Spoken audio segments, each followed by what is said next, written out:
वो तमाम सारे लोग जो आज शो में शरीक हो रहे हैं, उन सब का बहुत बहुत स्वागत है। Thank you so much for coming here.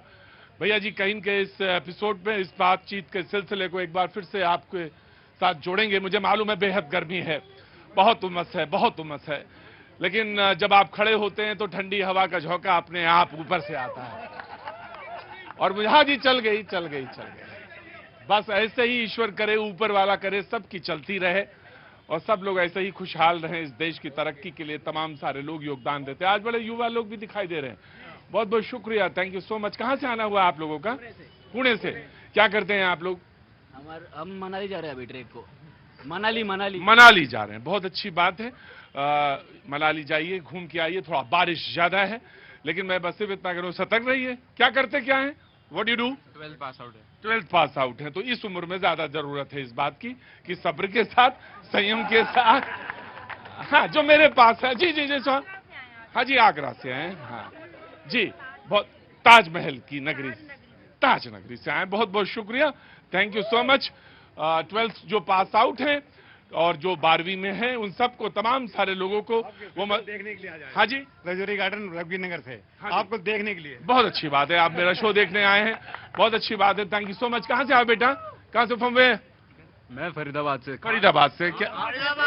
Faridabad से। हाँ जी, बहुत अच्छी बात है, बहुत अच्छी बात है। मिलने आए हो इतनी गर्मी में, इतनी धूप में, शो में आज शरीक होने के लिए। मुझे मालूम है बहुत तेज धूप है, छोटे छोटे बच्चों के साथ लोग खड़े हैं। कहाँ से आना हुआ आपका? आगरा से। आप कहाँ से आई? दिल्ली से। दिल्ली वाले से पूछो आप कहाँ से आए? बस वही दिल्ली। मैं फिर से पूछता हूं, कहाँ से आए? नहीं, आपको पता नहीं? दिल्ली। अच्छी बात है, आप दिल्ली से हैं, पर जब कोई कहता है फरीदाबाद, जब कोई कहता है पूना, जब कोई कहता है तिरुवनंतपुरम, जब कल तो कोई स्टूडेंट्स यहाँ पे मौजूद थे, तो भी उतनी ही खुशी होती है मुझे, और ज्यादा खुशी होती है जब वो कोई शहर अपने शहर से जोड़ता है। मुझे बहुत अच्छा लगता है। मैं एक बहुत छोटे से शहर से आता हूं, बहुत छोटे से शहर से 27-28 साल पहले इस शहर में आया। बहुत बहुत शुक्रिया, थैंक यू सो मच। कहां से आए सर? दिल्ली से हैं, बहुत अच्छी बात है। नहीं नहीं, मैं सबको नहीं कहता, मुझे सिर्फ पता रहता है। मैं ड्रामा थिएटर का सब समझता हूं, कब कहा कौन से एंगल से बोली जाती है बात, और कब तिरछी होकर बोली जाती है और कब सरलता से बोली जाती है। तो मुझे, अरे मैं कुछ कह नहीं रहा उसको, मैं उसको सराह रहा हूं। कहां से आए बाबूजी? उत्तराखंड में। अरे पास आ जाओ मेरे, थोड़ी ठंडा ले आए हो तुम, मेरे पास आ जाओ। तो उत्तराखंड में कहां से? अल्मोड़ा से। अल्मोड़ा से। ओए, बाल मिठाई से आ गए सारे लोग, बहुत अच्छी बात है, बहुत बहुत शुक्रिया, thank you so much. Enjoy करिए शो में। आप सब कहां से आए? उत्तराखंड हरिद्वार। हरिद्वार से आए। वो तो आपको तो गंगा जल लेके आए हैं। क्या नाम है दोनों का, बताओ? अनन्या भट्ट। अनन्या भट्ट। और आपका? वैष्णवी भट्ट। वैष्णवी भट्ट। भगवती हैं दोनों लोग। बहुत बहुत शुक्रिया, थैंक यू सो मच। बाबूजी कहां से आप? गाजियाबाद। गाजियाबाद से। बहुत अच्छा। बाबूजी आप? नेपाल से। नेपाल में कहां से सर? सॉरी? इटोरी सुनसरी। इटोरी सुनसरी। सुनसरी। ये कहां पड़ेगा सर? ये आपका इस साइड में पड़ेगा। ईस्ट में। अच्छा अच्छा, ठीक है, बहुत बहुत शुक्रिया, थैंक यू सो मच। मैं इधर आ जा मेरे भैया ऑटो वाले, इधर बैठ जाके। वहां कहां गर्मी में घुस के बैठे हो, इधर आ जा। हाँ, इतना ज्यादा उमस है, इतनी ज्यादा गर्मी है। डॉक्टर टीना करमवीर, बहुत बहुत शुक्रिया। कांग्रेस का आज पक्ष रखेंगी आपके साथ डिबेट में, मैं आता हूं, आपसे बात करूंगा। शुभेंदु शेखर अवस्थी जी, बहुत बहुत शुक्रिया, बीजेपी से पक्ष रखेंगे, बहुत बहुत शुक्रिया, thank you so much. Abhishek Tiwari ji, आम आदमी पार्टी का भी आए नहीं, आ रहे होंगे, कहीं बीच में ही होंगे, आम आदमी पार्टी का पक्ष रखेंगे। प्रोफेसर प्रवेश चौधरी जी, आज बहुत दिनों बाद आए हैं, विश्व हिंदू परिषद से ताल्लुक रखते हैं, बहुत दिनों बाद आए हैं। मैं प्रोफेसर, आपका भी बहुत बहुत शुभकामनाएं, आज आपसे बातचीत का मजा आएगा। राहुल लाल जी पत्रकार हैं, जर्नलिस्ट हैं, बहुत बहुत शुक्रिया, thank you so much. Surya Maithil ji पत्रकार हैं, बहुत बहुत शुक्रिया, थैंक यू सो मच। बातचीत का सिलसिला शुरू करते हैं और जो मुद्दा है वो सामने रख देता हूं। कहां से हैं आप? पीछे जो खड़े हैं, फरीदाबाद। बड़े कलरफुल, आ गया ये, बड़ा कलरफुल आदमी है। हाँ, ऐसे खड़े रहिए, मुझे धक्का नहीं, बस करा ना वही काम तुम लोगों ने। खड़े रहो चुपचाप। कौन नहीं है? पिताजी को बुलाएंगे तुम्हारे, बता दे रहे, खड़े रहो चुपचाप। बहुत बहुत शुक्रिया। कुछ स्टेटमेंट है, रखते हैं और बातचीत के सिलसिले को आगे बढ़ाते हैं।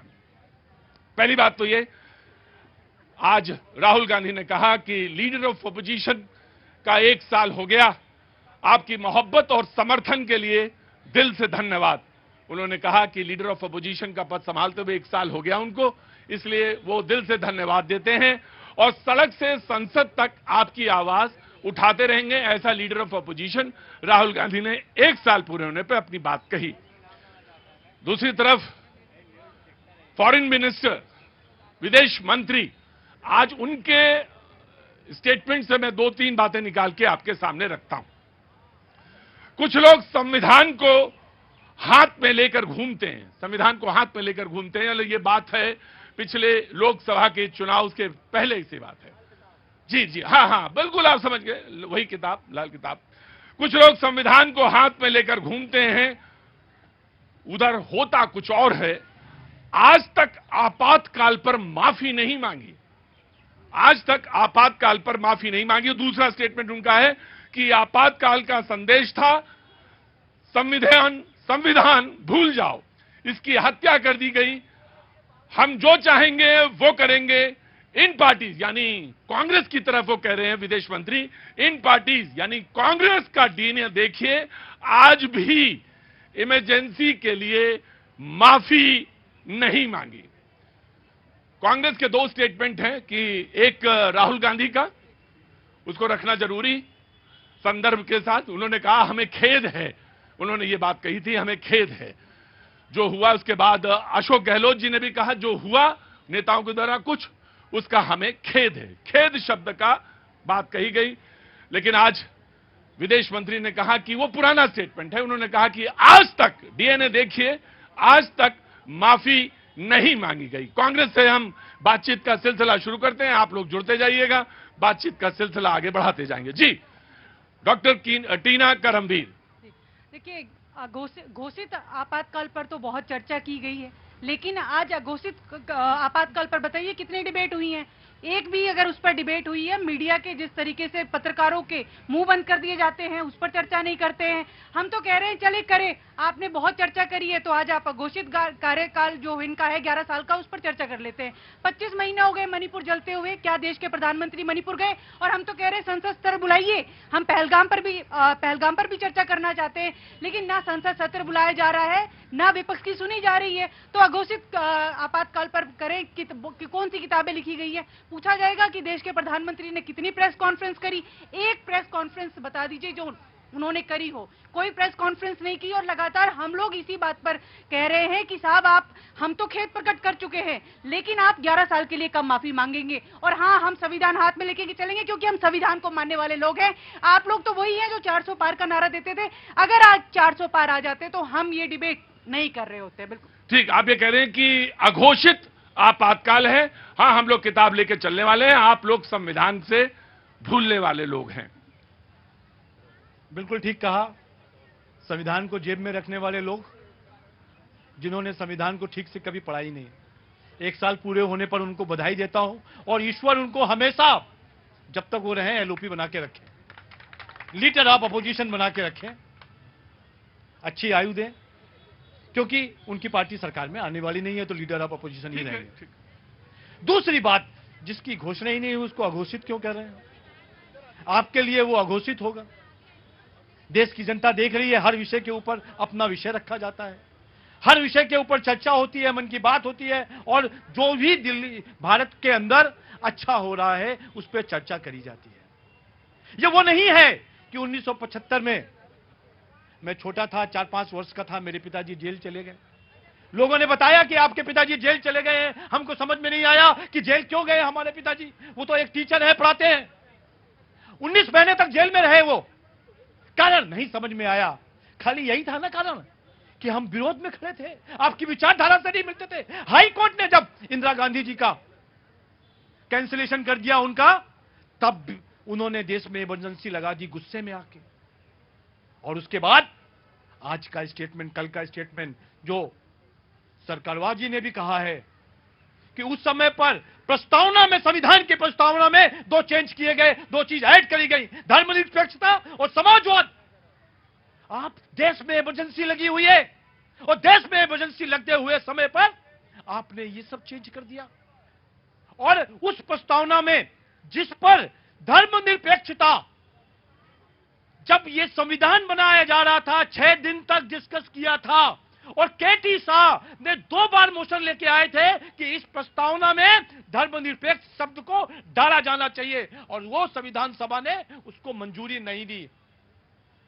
26 नवंबर 1949 को यह तय किया गया कि इसमें धर्मनिरपेक्षता वर्ड नहीं लाना है, पर उसके बाद इंदिरा गांधी जी ने इमरजेंसी के समय पे दिसंबर 1976 में यह शब्द डाला। जब संविधान ही नहीं था तो आपको किसने अधिकार दिया है संविधान को बदलने का? इसीलिए मैं कहता हूं कि कांग्रेस संविधान को जेब में रख के घूमता है और सबसे बड़ा काला दिवस संविधान में कोई रहा होगा तो वो इमरजेंसी रही है। जी मैं आप बोलना चाहते हैं? जी आइए। Very good.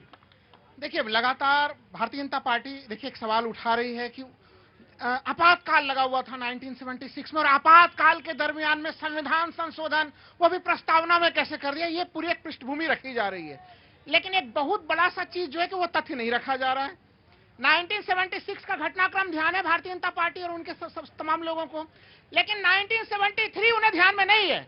1973 स्वतंत्र भारत में सुप्रीम कोर्ट की 13 सदस्यीय संविधान पीठ, आज तक उससे ज्यादा बड़ा संविधान पीठ, 13 सदस्य से ज्यादा बड़ी कोई संविधान पीठ नहीं हुई और उस संविधान पीठ ने स्पष्ट तौर पे कहा था कि संविधान के कुछ आधारभूत मूलभूत ढांचा होंगे जिसे संसद किसी भी हालत में संशोधित नहीं कर सकती है और उसमें से धर्मनिरपेक्षता, पंथनिरपेक्षता शब्द को 1973 में ही रख दिया गया।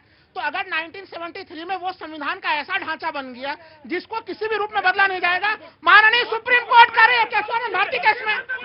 सुप्रीम कोर्ट नहीं, मैं भ्रम नहीं फैला रहा हूँ। सुप्रीम कोर्ट का कोई डिसीजन इस तरीके का नहीं आया। यहाँ झूठ बोलते हो और झूठ बोल के निकल जाते हो आप लोग। मैं डिबेट से कभी भाग नहीं लूंगा, मैं डिबेट छोड़ दूंगा हमेशा के लिए। मैं आप मुझे, प्रतीक जी, मैं इनको चैलेंज कर रहा हूं।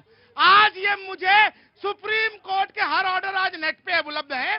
आज मुझे ये डेट बताएं किन जज साहब ने जो है उनको पारित किया था, कब किया था, समय बताइए। और उसके बाद यदि वो नहीं हुआ तो आज के बाद काला मुंह मत दिखाइएगा। नहीं काला मुंह नहीं कहेंगे आप। हाँ जी, नो, ये नहीं कहेंगे। मैं दे देता हूँ जी। प्रोफेसर जी। देखिए, सेकुलरिज्म को लेकर के भारत में सेकुलरिज्म शब्द की आवश्यकता नहीं है, ये कहा सरकारेबाजी ने। क्यों कहा? क्योंकि भारत में ही केवल एक चिंतन परंपरा, एक दर्शन, एक हिंदुत्व ऐसा है जो सबको साथ में लेके चलता है उनकी विशेषता के साथ। प्रतीक जी, हमारा कोई दिक्कत नहीं है, हम उनकी विशेषताओं के साथ उनको एक्सेप्ट करते हैं। और इसीलिए डॉक्टर बाबा साहब अंबेडकर ने 6 दिन तक चर्चाएं हुई इसके ऊपर। मुझे बाबा साहब ने कहा इसकी जरूरत नहीं है। क्यों नहीं है? क्योंकि भारत का सेकुलर नेचर है, स्वभाव है। उस स्वभाव के कारण से इसको नहीं लेने की जरूरत। जिस दिन से सेकुलरिज्म शब्द को जोड़ा गया, और क्यों जोड़ा गया इसके बारे में बात सुनिए। 2 एजेंडा पे कांग्रेस की सरकार 71 में जब आई तब वो फेल हुई। एक तो गरीबी के ऊपर और एक तमाम तरह की छिटपुट घटनाएं हो रही थी। उनसे बचने के लिए, यानी कि तमाम तरह की जो उनके अंदर खामियां थी, विफलता थी, उनसे बचने के लिए एक तो इमरजेंसी लेकर आए और दूसरा उन्होंने यह संविधान संशोधन किया। 76 के अंदर 42वां संशोधन, जिसको कहा जाता है कि सबसे बड़ा ब्लंडर जो है वो इंदिरा गांधी ने किया। हमको कोई जरूरत नहीं थी, हमको कोई देखिए, हम सोशलिज्म की बात करते हैं। अरे भारत का व्यक्ति कहता है साईं इतना दीजिए जामे कुटुंब समाए, मैं भी भूखा न रहूं, कोई भूखा न जाए। Right, taking your point. पिछले साल नवंबर में भारतीय संविधान की प्रस्तावना में सेकुलर और सोशलिस्ट शब्द जोड़े जाने के खिलाफ सुप्रीम कोर्ट में याचिका दाखिल की गई। सुप्रीम कोर्ट ने कहा कि इमरजेंसी के दौरान संविधान संशोधन अमान्य नहीं हो सकता। 1976 में इमरजेंसी के दौरान संविधान संशोधन के जरिए प्रस्तावना में सेकुलर और सोशलिस्ट शब्द जोड़े गए थे। सुप्रीम कोर्ट के चीफ जस्टिस संजीव खन्ना की अगुवाई वाली बेंच ने कहा कि इस मामले में दाखिल याचिका पर विस्तार से सुनवाई की जरूरत नहीं है। चीफ जस्टिस की बेंच ने कहा कि सेकुलर और सोशलिस्ट शब्द संविधान में 1976 में किए गए संविधान के तहत जोड़े गए थे और संविधान 1949 में लागू कर दिया गया था, लेकिन इससे इसकी वैधता प्रभावित नहीं होती। अदालत ने कहा कि संसद को संविधान में संशोधन का जो अधिकार मिला हुआ है वह प्रस्तावना पर भी लागू होता है। यानी जो बीजेपी के प्रवक्ता ने कहा उसके पहले, जो आज वो कह रहे हैं, उससे पहले नवंबर में सुप्रीम कोर्ट ने इस मामले में अपना पक्ष रख दिया था कि जो प्रस्तावना में शब्द है उसको रखने का अधिकार है और उस पर बराबर कोई बहस नहीं हो सकती, ये उन्होंने तब कह दिया था। प्रस्तावना तो आप तो पहली बात है, आपसे सवाल है कि अगर आप लाना चाहते हैं, संशोधन करना चाहते हैं तो संसद में लाइए और संशोधित कर दीजिए, इसमें कौन सी बात है? मैं वही कह रहा हूं, हाँ। उस समय संसद चल रही होती, जितने विपक्ष के नेता थे वो सब जेल में थे। आप जब जेल में हैं तब आप संसद में ला रहे हैं। पर एक सवाल आपसे भी मैं पूछूंगा, मैं बीजेपी के प्रवक्ता से एक सवाल पूछना चाहता हूं कि इस समय इस प्रश्न को लाने की औचित्य क्या है? एक मिनट भाई, अगर दिक्कत है कोई डिबेट में इस समय तो बताएंगे जी। मैं ये जानना चाहता हूं, एक मिनट, मैंने कहा घाट, मैं रुको, मैं ये जानना चाहता हूं कि इस समय इस बहस में ये शब्द लाने की वैधता क्या है, जानना चाहते लोग। कल 25 जून था जी, और 25 तारीख को इस देश में, 25 जून को इस देश में इमरजेंसी लगाई गई थी। उस विषय पर डिस्कस करते हुए जो प्रस्तावना लिखा, मैं सवाल तो ये है आपसे ना कि आप धर्मनिरपेक्षता के पक्ष में हैं, सेकुलर के पक्ष में हैं या नहीं? मैं आपसे आ जाऊंगा, विश्व हिंदू परिषद के पास आ जाऊंगा, मैं आ जाऊंगा। मैं इसका जवाब दे रहा हूं। हाँ जी, जब हम कोर्ट में जाते हैं, हाँ, जब हम कोई भी कोर्ट में खड़े होते हैं और हाँ। गवाही दे रहे होते हैं तो हाँ। हम किस पे हाथ रखते हैं? गीता के ऊपर। बिल्कुल। क्यों रखते हैं हम हाथ उसके ऊपर? कि हम गीता को मानते हैं, हम एक धर्म को मानते हैं, उसकी कसम खाते हैं। यदि धर्मनिरपेक्षता थी तो गीता की कसम क्यों खाते हम? जवाब देना पड़ेगा इस चीज का। दूसरा चीज मैंने कहना है, प्रस्तावना में लिखा है 26 नवंबर 1949 और अमेंडमेंट किया गया है दिसंबर 1976। तो अमेंडमेंट तो कर दिया, उसके नीचे ये भी तो लिखते हैं कि ये अमेंडमेंट 1976 में किया गया है, क्योंकि ये मूल प्रस्तावना, इसको चेंज नहीं करना है। अमेंडमेंट नहीं, क्या अमेंडमेंट में नीचे ईयर लिखा रहता है, मेंशन होता है क्या? मैं जानना चाहता हूँ। प्रस्तावना जो है, हाँ। प्रस्तावना पे इसी पॉइंट के ऊपर 6 दिन डिस्कशन हुआ। राइट। भाई एक हाँ। चीज समझने की जरूरत है, ये पंथ निरपेक्षता है, धर्म निरपेक्षता नहीं है। भारत कभी भी धर्म के विमुख हो ही नहीं सकता, उसका नेचर है। वो दान करता है, वो कौवों को खाना देता है, वो गरीबों की चिंता करता है। धर्म है, धर्मिति धर्म, जो धर्म, जो आचरण, जो मेरे साथ व्यवहार हो वैसा ही प्रतीक जी के साथ व्यवहार हो, ये धर्म है, ये धर्म की अवधारणा है।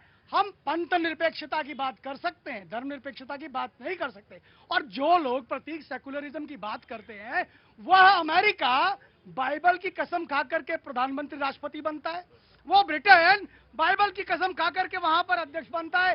सारी दुनिया के अंदर सेकुलरिज्म का आलाप रचने वाले वहां पर अपने धर्म ग्रंथों के आधार पर शपथ लेकर के वहां के देश के प्रधानमंत्री राष्ट्रपति बनते हैं।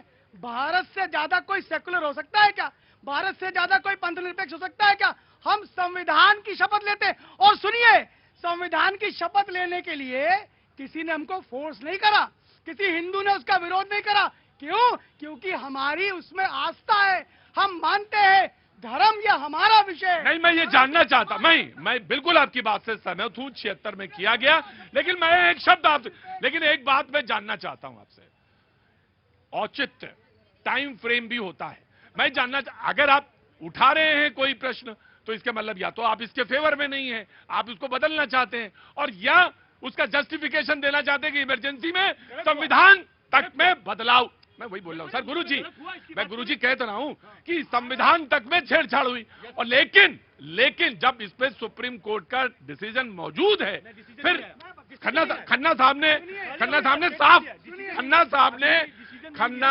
ने साफ मेंशन किया है। ऐसा है, सुनिए, दत्ता जी ने जो बात कही वो भारत के मानस की बात कही। भारत में एक चर्चा, वाद संवाद, उस पर परिचर्चा का पूरा एक पक्ष है। आप देखिए, भारत सरकार जब राष्ट्रीय शिक्षा नीति लेकर आई तो मोहल्लों तक उस पर चर्चा हुई। ये भारत की का तरीका है, ये भारत की पद्धति है। इन्होंने क्या किया?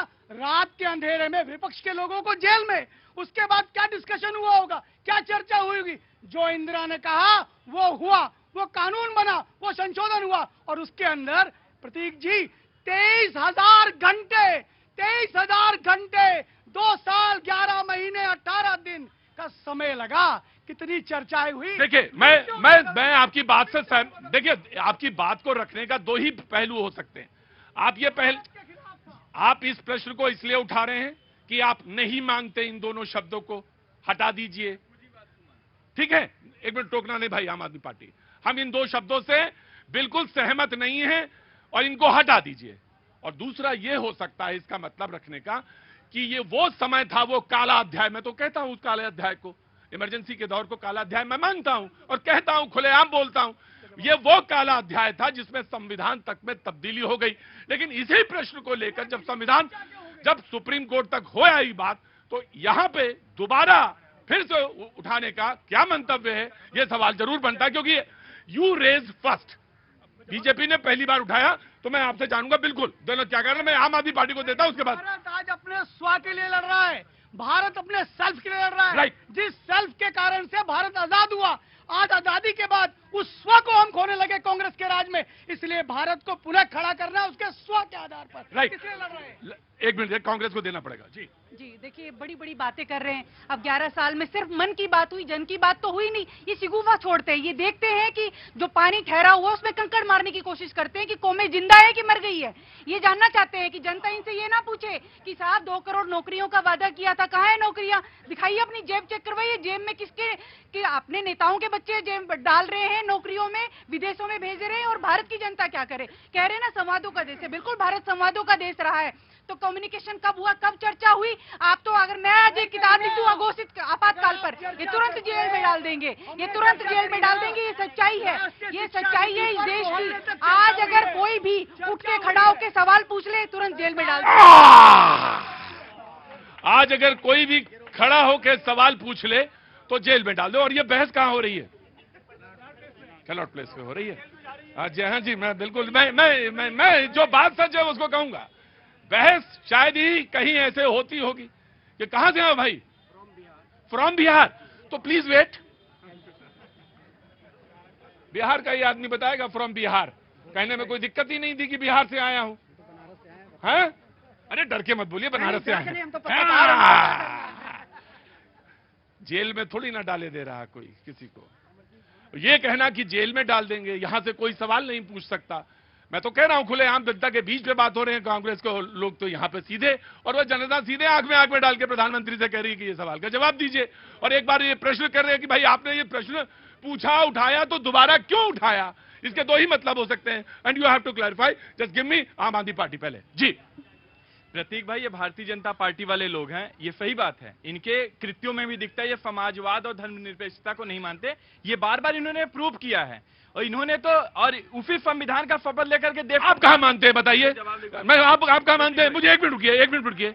इतनी देर बहस हो गई थी इसलिए तो मैं आपको जोड़ रहा था। आप कहां मानते हैं? आपने कहा कि मौलवियों की तनख्वाह होगी और वहां पे पंडित जी की तो तनख्वाह तय नहीं करी आपने। पंडित जी का हम कर रहे थे, विरोध कर रहे हैं। ग्रंथी की सैलरी नहीं तय करी। अब पहले सबसे पहले मौलवी के तो तुम भी तो वोट के लिए तो कहीं भी तुम्हारा। हम लोग भाजपाई नहीं है, हम लोग अब जनता वाले लोग हैं, जनता की बात करते हैं। प्रतीक भाई, इसी संविधान की शपथ लेकर के देश के प्रधानमंत्री नरेंद्र मोदी जी बने। मैं तो मोदी जी को कहता हूं कि आप इस्तीफा दीजिए। लोकसभा चुनाव से पहले इन्होंने बोला कि हमें 350 आ रहा है, 350 के बाद हम संविधान चेंज कर देंगे। जनता ने इनको सबक सिखा दिया, तो प्रधानमंत्री जी पर इस्तीफा दे दें और इस्तीफा देने के बाद फिर से जाए जनता के बीच में। जनता तय करेगी क्या समाजवाद रहना चाहिए, नहीं रहना चाहिए, धर्मनिरपेक्षता रहना चाहिए, नहीं रहना चाहिए। हाँ, ये दोनों शब्द हटा करके उसमें पूंजीवादी जरूर डालेंगे। आप देख रहे होंगे, जमीन से लेकर के आसमान तक, पूरब से लेकर पश्चिम तक, रेल से लेकर गेल तक, सब कुछ चुनिंदा लोगों को दे रहे हैं और वही लोग पूंजीवाद उसमें शब्द प्रयोग करके सूप बोले बोले चलनी बोले 72। 10 साल रही। मोदी जी इस्तीफा दे देंगे, आम आदमी पार्टी की सरकार बन जाएगी, पूरे देश में एक खरीदो 2 मिलेगी। कहां से आना हुआ आपका? सर इटावा से। एक के साथ 2 पे बड़ा ध्यान है इटावा वालों का। सर क्या करें? हाँ, अच्छा, मैं आया। मैं आया जब of course you have to respond. आप ही ने सबसे पहले छेड़ा है, तो आप ही को बताना पड़ेगा कि ये बहस क्यों लेके आए आप। सबसे पहला विषय तो इस बहस को लाने का यह है कि किस तरीके से संविधान का वो काला दिवस, थोड़ा ऑडियो बढ़ाएंगे, किस तरीके से वो संविधान का काला दिवस था, जब प्रस्तावना में भी चेंज किया गया, जब विपक्ष जेल में था तब चेंज किया गया, ये बताने का अधिकार। अच्छा, ये आप इस मतलब से इसको लाए, ठीक, चलिए अब आप बहस करिए। दूसरा चीज, जब इस पे डिस्कशन हो चुका था, संविधान को बनाने वाले जिसके चेयरमैन अंबेडकर साहब थे, तो ये दोबारा आया है, ये सही है कि गलत है? यदि इस पे डिस्कशन करना है, किसी को भी करना है, तो पार्लियामेंट में विषय आना चाहिए और जैसा पार्लियामेंट तय करे वैसा करे, ठीक है। दूसरा चीज, मेरा बार बार कहना है, ये सब लोग, ये भैया ये और ये साथ में वो कह रही है कि हम कुछ गलत पूछ देंगे तो जेल चले जाएंगे। कितने सालों से आप गलत क्वेश्चन पूछ रहे हो, यहीं खड़े होकर पूछ रहे हो, यहां तक कह देते हो नरेंद्र और सरेंडर, या यहां तक आपने कहा कि भारत ने घुटने टेके या पाकिस्तान ने घुटने टेके इस सिंदूर ऑपरेशन में, तब भी आपको जेल तो नहीं हुई, फिर ऐसी बातें क्यों? इसलिए यहां पब्लिक के बीच में बोलते समय यह जरूर ध्यान रखना चाहिए कि बोलने का अधिकार सबको है, पर बदतमीजी करने का अधिकार बिल्कुल नहीं है। बिल्कुल, ये सवाल, ये बात आपकी हमने मान ली।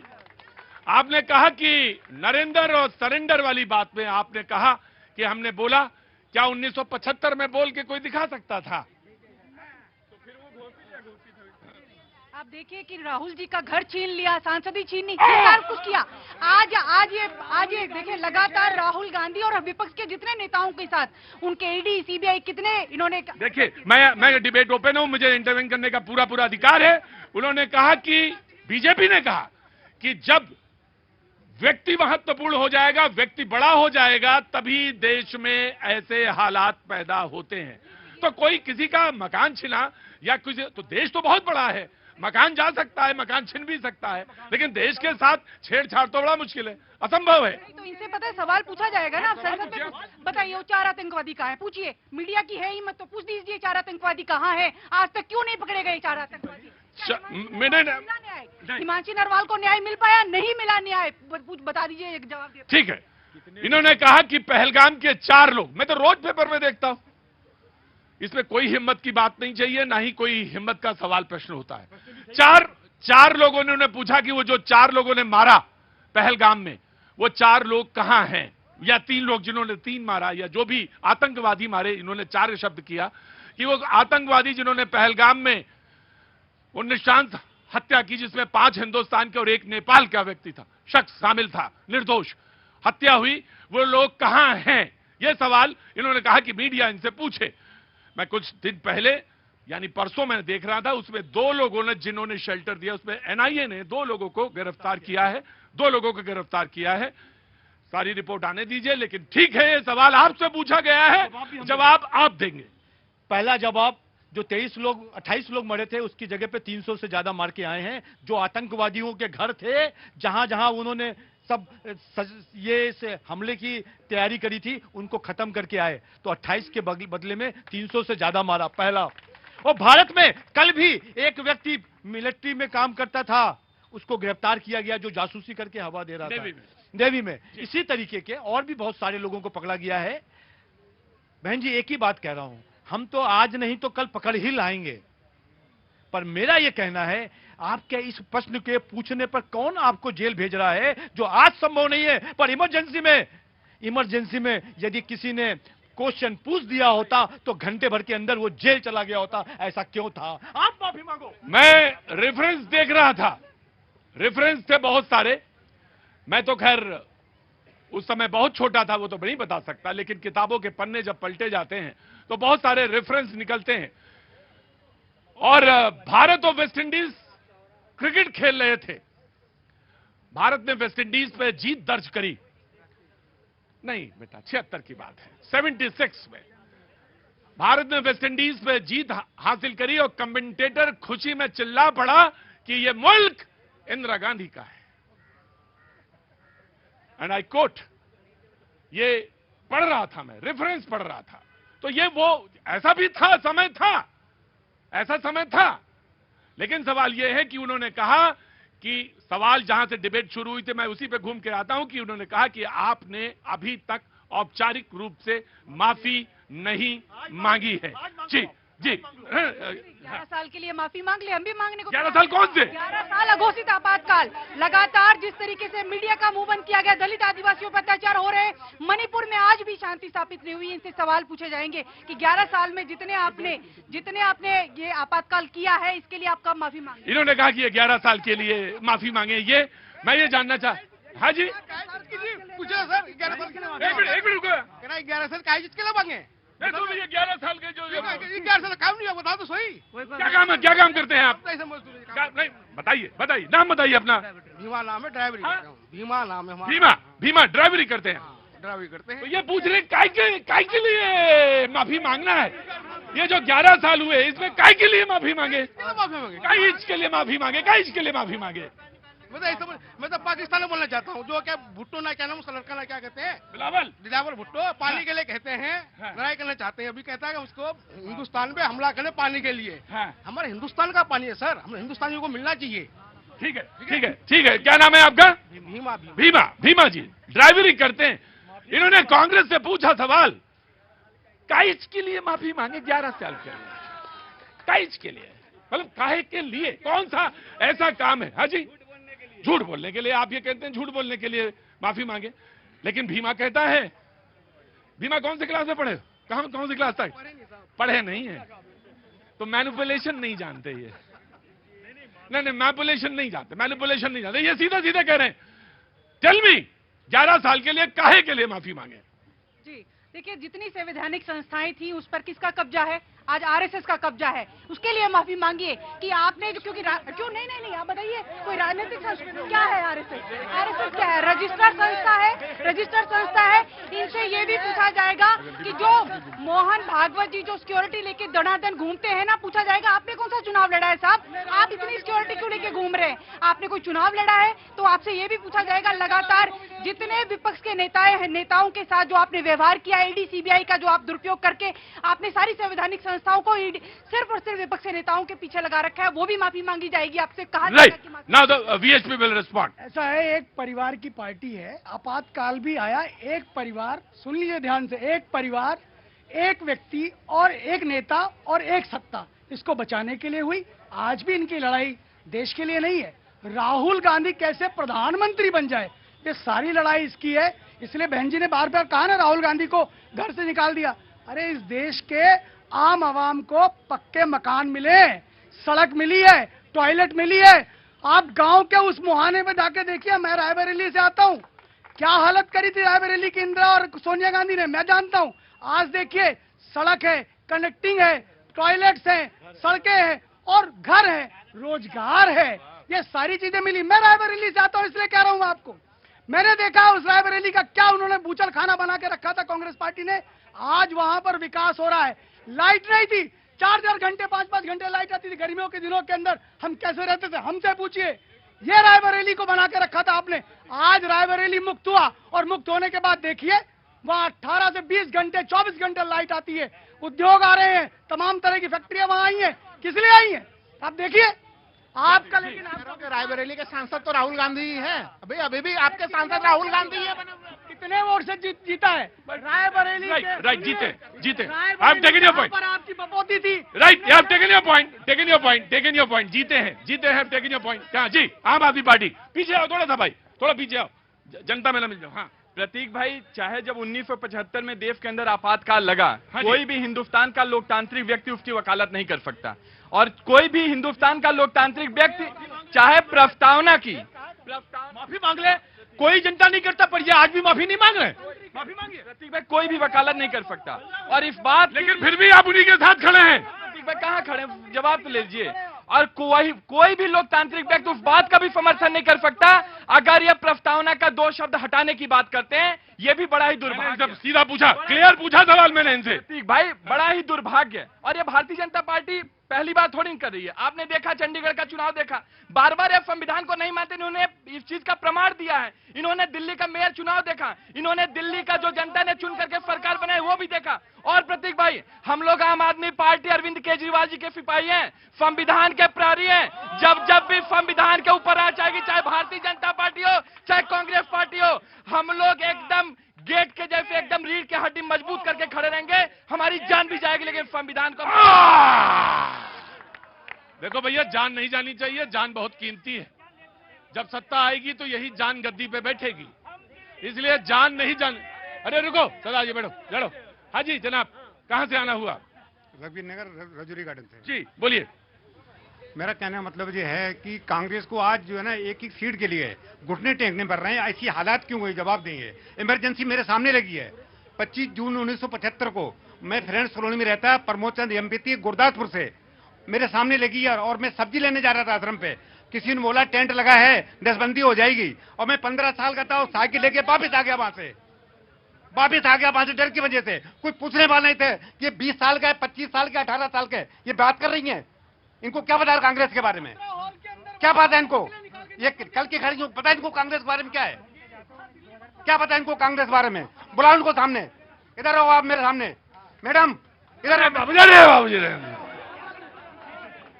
अरे वो बच्चे हैं आपके बाबूजी, बच्चे हैं आपके, सारे बच्चे। हाँ, लेकिन वो जब संस्मरण याद करते हैं, 15 साल के थे, सब्जी का थैला लेके जा रहे थे बाजार में सब्जी लेने।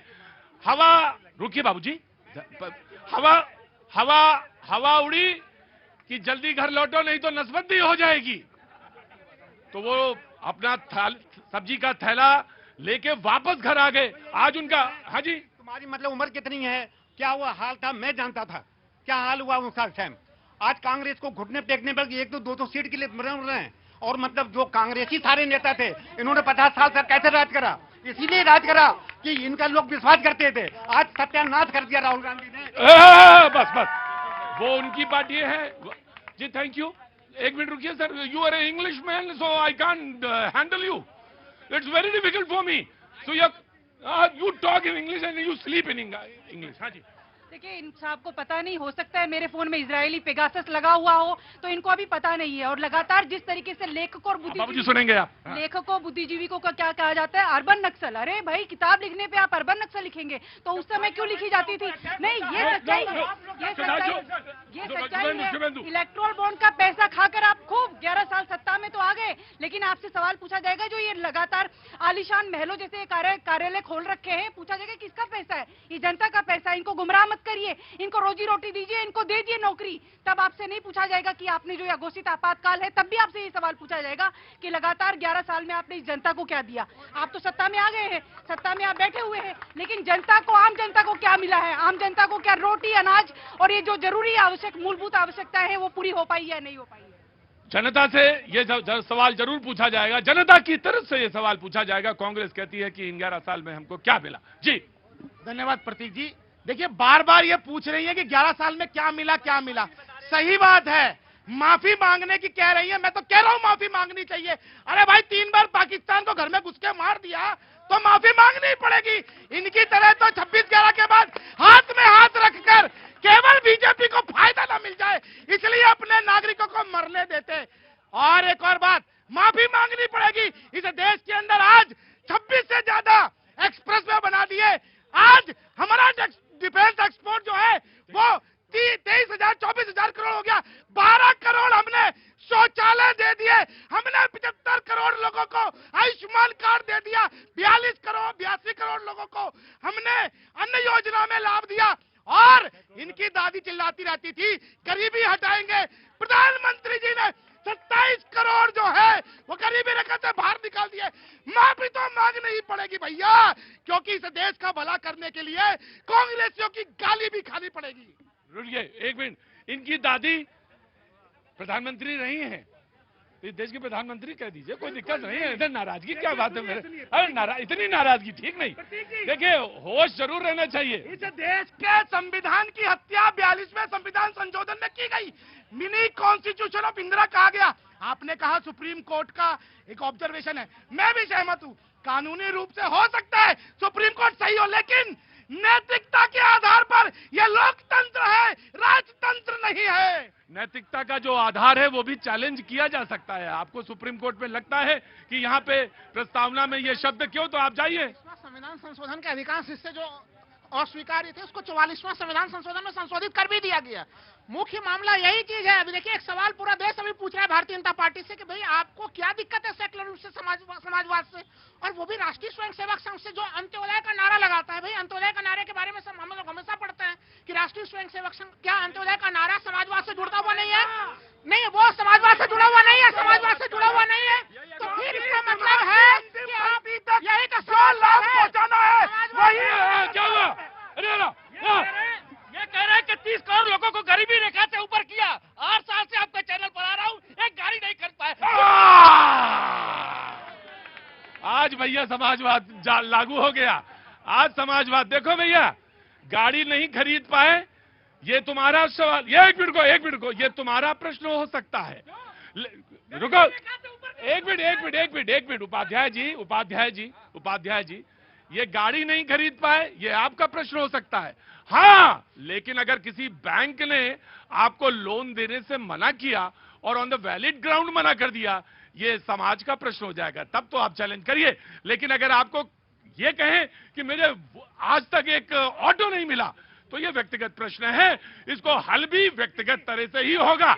जी, जब आप भारत माता की जय बोलते हैं, तो जो हमारे समाज की समरसता है, आधारभूत समरसता है, उसको प्रणाम करते हैं। वो हमारी बीज है, हमारी प्रस्तावना जो है, उस पर बातचीत शुरू हुई थी, बहस वहां से शुरू हुई थी, और मैंने पूछा था ये प्रश्न क्यों आखिर इस समय रेज किया गया।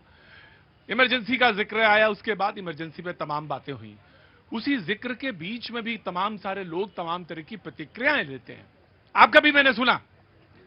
मैं आपसे, आपको जो कष्ट झेलना पड़ा 75 में, उसके लिए माफी मांगता हूं। मैं आपसे मांगता हूं कि आपको कष्ट हो जाए। आप माफी नहीं मांगेंगे, माफी जिसने मांगनी है उसे वो मांगे। आप हमारे बुजुर्ग हैं। बुजुर्ग नहीं है हम, उसके भुक्तभोगी हैं। मैं कांग्रेस के प्रवक्ता से ही जानना चाहता हूं, क्या उन्होंने इमरजेंसी के शब्द का मीनिंग आज तक समझ पाई है? मैं आपसे कुछ नहीं जानता, मैं आपसे सिर्फ यह पूछना चाहता हूं, हुआ क्या? 25 जून कौन बेटा बोला, झूठ बोल रहे? मैं तुमसे जानना चाहता हूं, क्या नाम? जिनसे कह रहे हैं कि माफी उनसे मांगनी चाहिए, तो ऊपर चले गए, अब किससे मांगे माफी है? तो यही तुम बेटा सुनो, नहीं है, तुम्हारे पिताजी हैं? हाँ हैं? हाँ, पर उनके सामने नहीं हुई थी। हैं? कोई बात नहीं। ये देश है, कई पिताओं से, कई बाबाओं से मिलकर बना हुआ है ना पिता। तो तुम समझने, कोई चीज नहीं समझ में आए तो समझने की कोशिश करो। मैं जानना चाहता हूं, उस दिन का जिक्र आपसे जानना चाहता हूं। पहली चीज तो मैं ये कहना चाहता हूं, इमरजेंसी क्यों लगी इसका क्या इनको मालूम है? नंबर 2, 25 जून 26 जून की रात को 2:30 बजे हर एबीवीपी के और नॉन कांग्रेसी हर कॉलेज के छात्रों के या स्कूलों के लोगों को इमरजेंसी रात के 2 बजे और ड्रैकोनियन लॉ के अंडर, मिसा और डीआईआर के अंदर उठा लिया गया था। में से मैं उसका भुगतू पजामे और बनियान के अंदर सोते हुए उठा लिया था। मेरी माता जी चिल्लाती रही और जिन्होंने अंदर बंद कर दिया था। ये कौन सी ड्रैकोनियन लॉ नहीं है? मिसा और डीआईआर के अंदर भाई साहब, बीजेपी भाई साहब ने कहा था 1 घंटे में सवाल पूछे जेल में कर देते हैं। जेल का उनको मालूम हो जाए तो जीना मुश्किल हो जाएगी जेल में जाके। मां चिल्लाती रही और बेटे को जेल के अंदर कर दिया, ठीक है ना? क्या काम करते हो बेटा? मैं ड्राइविंग करता हूँ। कोई बात नहीं, अच्छी बात है, कोई बात नहीं। हम ये तुम ड्राइविंग करते हो, मैं मानता हूं, रुको मेरी बात, मैं मानता हूं जो ड्राइविंग व्हील पर बैठता है, स्टीयरिंग पे बैठता है, वो बहुत काबिल आदमी होता है ड्राइवर। और जो मुल्क चलाता है, जो स्टीयरिंग संभालता है, वो भी बहुत कमाल की चीज है। वो देश की गाड़ी चला रहा होता है। जरा सा दाएं बाएं हुआ, तुम समझते हो, जरा सा आंख से नजर हुए तो यही स्थिति होती है। और वो जो काला अध्याय है, वो काला अध्याय है। मुझे नहीं आऊंगा बेटा, पहले सुनना सीखो तुम। दूसरी चीज जो सबसे महत्वपूर्ण है, लोग तगादा करेंगे। मुझे अभी बात हो रही थी, किसी ने कहा कि साहब हमारे बाबा स्वतंत्रता संग्राम सेनानी, मेरे पिताजी किसी ने कहा कि स्वतंत्रता संग्राम सेनानी, तो वो स्वेच्छा से स्वतः गए, है ना? आज कोई वसूलना चाहे कि नहीं मुझे उसके बदले ये मैं इसलिए नारे लगा रहा हूं तुम्हारे कि इसलिए मुझे कोई ऑटो मिल जाए, स्कूटर मिल जाए। ये इस देश का आधार कहां रखा था, किसने सोच के रखा था और कहां रखा? पटेल, सरदार पटेल, गांधी, ये वो आधार रखा हुआ है। तुम आज कहां पे, किस जगह पे खड़े, नैतिकता कहां पहुंच गई, इसका ध्यान रखिएगा। जी बिल्कुल, मैं आपसे पूछूंगा।